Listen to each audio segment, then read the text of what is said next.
guys. Today is part 2 of breathing. We're going to talk about why heart rate training is the major component of breathing technique. And what you need to think about is the fact that your heart is a muscle.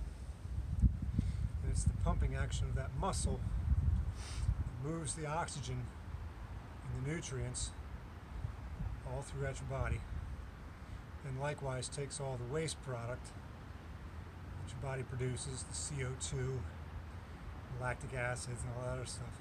It takes it out of the system, enables you to do more work. As I mentioned in my text, the heart rate training is much more profound than your VO2 max. Most of that is genetic. You can move it up a few points here and there, and it can go down a few points here and there, depending on your training. But pretty much the volume of your lungs, is a physical fact. However, and the reason for that is because your lungs aren't muscles. Okay, the muscles are all what surrounds your lungs, your diaphragm, your abs, your obliques. But making a bigger capacity lung, not so easy. But making them more efficient can be done with heart rate training. Okay, so what's it all about? Well, it's a muscle just like any other, as I said. So you want to train that muscle and have a training plan for that muscle, just like any other muscle that you work out. So you need to get yourself a heart rate monitor, and you need to be able to learn the tools and the techniques for heart rate training.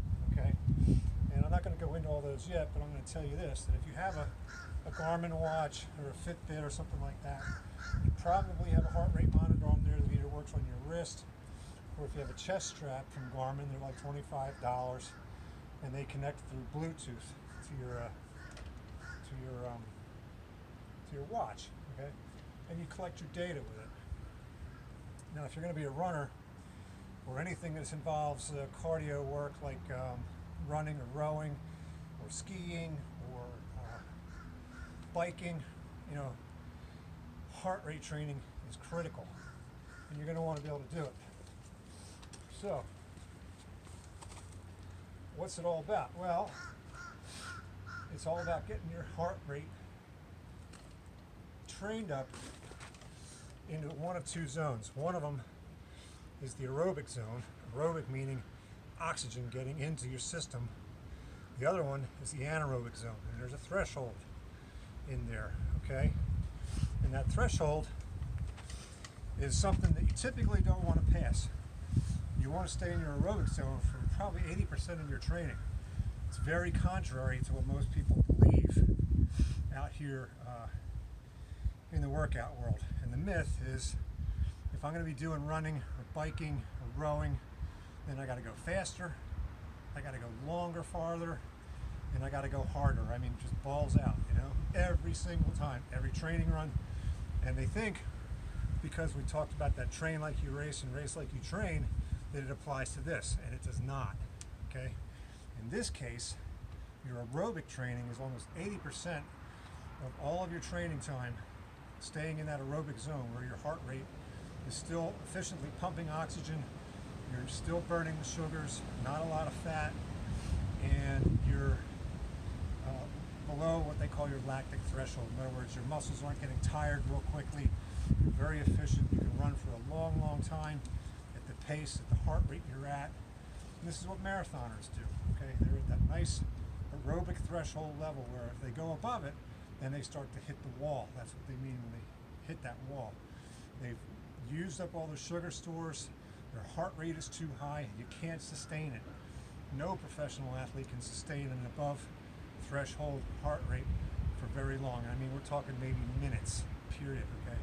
Whereas in a marathon, you're out there for 2 hours minimum. Most of us probably more like 4 hours. So, you got to be able to keep your heart rate going. And that's what it's all about. So I'll start to show you some data and some training techniques about that. But that other 20% of your training is at the anaerobic level, the speed level. That's where you work on your speed. And it's not as much as you need, and it's not as far as you think you need to go. My weekly mileage is maybe 12 to 15 miles, and most of that, like I said, is aerobic training. The speed work comes in 20% of the time. It's harder work, but for the kind of race that I do, where I run all out for a little ways and I stop and do an obstacle, that's where that heart rate recovery comes in. Lets it get back into that aerobic zone, get the oxygen back in, let the lactics burn, fly off, do an obstacle. Obstacles, believe it or not, in this kind of training are your rest periods. Wow, think about that, okay? More tomorrow.